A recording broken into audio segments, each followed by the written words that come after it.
Cybernetic Culture, written by the Cybernetic Culture Research Unit.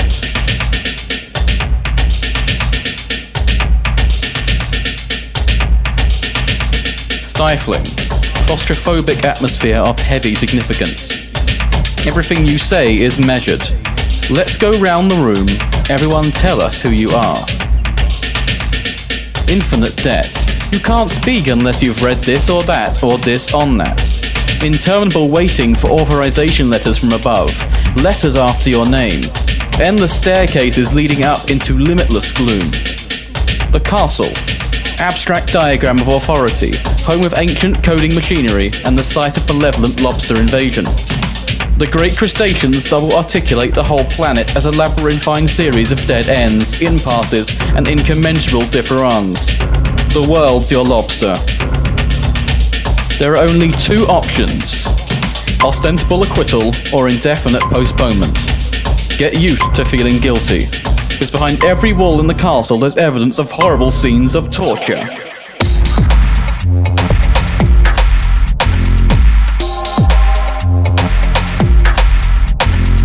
The human organism, or Oedipus, is an unwieldy reflex response mechanism programmed by the use of the cruelest mnemotechnics in naked flesh. A crazy invertebrate piloted by a lobster. The lobsters call themselves God and inscribe law across mouldering parchments. To get to them, you have to burn through layers of Reich character armor and brave the stench of thousands of years of putrid psychic slime. The castle is a well-guarded complex, done up with all mod cons, periodically refitted with all the latest gadgets as capitalist power passes through 3 stages of machinic development. Look around and you'll see clocks and levers belonging to Phase 1, the Sovereign mode, thermodynamic machines belonging to Phase 2, the Discipline mode, and typewriters, adding machines, and computers belonging to Phase 3, the Control mode.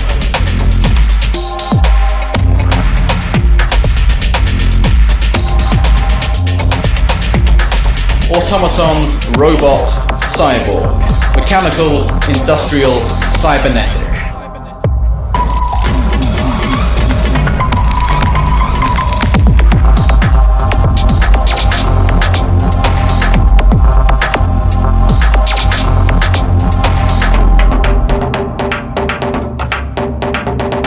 Mobilized at first as part of the search at any price for homeostasis, for self-regulation, cybernetics emerges at the end of history terminal of Phase 3.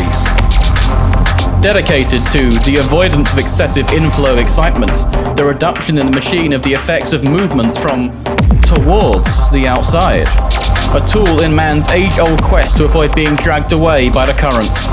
Feedback stayed negative and the whole Earth was a dynamic, self-regulating, homeostatic system.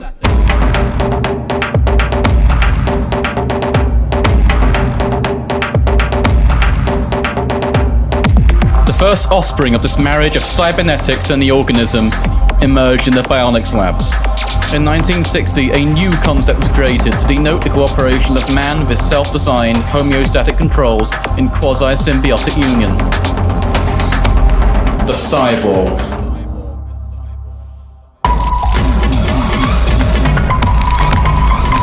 Cyborgs are just human beings with knobs on, still carbon copies. Cyborg politics encourage you to disassemble your identity in the comfort of your own text. Don't worry, it's only a metaphor. Get real. That is, get synthetic. The real isn't impossible, it's just increasingly artificial. You needed a synthesis, and for that, you got a synthesizer. Not the old kind, the musical instrument, but something to channel your group through. A thought synthesizer, to make thought travel. Cybernetic culture appears at Phase 4, a faceless counter-invasion from outside human history. Flipping cybernetics out beyond the organism and reprocessing it for 3 phases as thresholds in becoming of synthetic intelligence. The planetary information net was not an embryonic gestalt mind, but a primeval ecology analogous to Earth's first few million years. An environment dense with constituent elements in the form of free circulating shareware, dumped data, viruses dormant and active, and clippings and dippings of data fat from the gigabytes of processing power in motion at any one moment across the world web. Energy rich, subject to chaotic fluctuations, and approaching critical mass complexity out of which an independent, self-sustaining, self-motivating, self-repairing and self-replicating system might precipitate. The virtual space that cybernetic culture explores is assembled out of samplers, computers, post-Gutenberg hypermedia, and games. We consider the plane of consistency. We notice that the most disparate things and signs move upon it. A semiotic fragment rubs shoulders with a chemical interaction. An electron crashes into a language. A black hole captures a genetic message. There is no like here.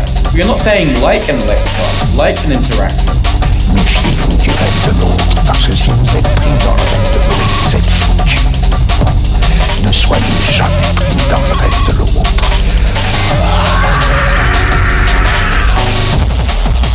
The plain consistency is the abolition of metaphor. All that consists is real.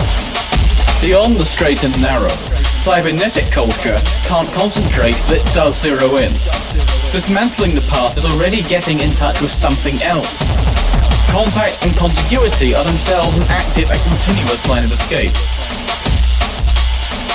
It is not me, you, underlying agents that flee. It is intensity which loses itself in its own movement of expansion. Alarms in the castle, lobster screech as strata are uprooted and remixed, mashed up. Soft Technics plugs into hard copies produce bodies of our organs. End of the definitive version. No one knows who did what. Authority panic buttressing a final bulwark against the eruption of plain consistency. The minting and issuing of currency from the few remaining functions of government the private sector has not encroached upon. E-money will lower this formidable barrier. Don't wait for change to come from above. Getting with it is a question of having the currency that will make things function. Change for the machines. Have you got the right change? The contract is broken. Excitation, not endless citation. No more looking for pure positions, from the heights of which we could not fail to give everyone lessons. And it will be as sinister paranoiac's revolution once again. Instead, it's a matter of quietly seizing upon every chance to function as good intensity-conducting bodies. Becoming synthesizers, becoming connectors, becoming mediators. Creation is all about mediators. Without them, nothing happens. They can be people, but things as well. Plants and animals. It's a question of something passing through you, a current, which alone has a proper name. Following threads, making swarm machines.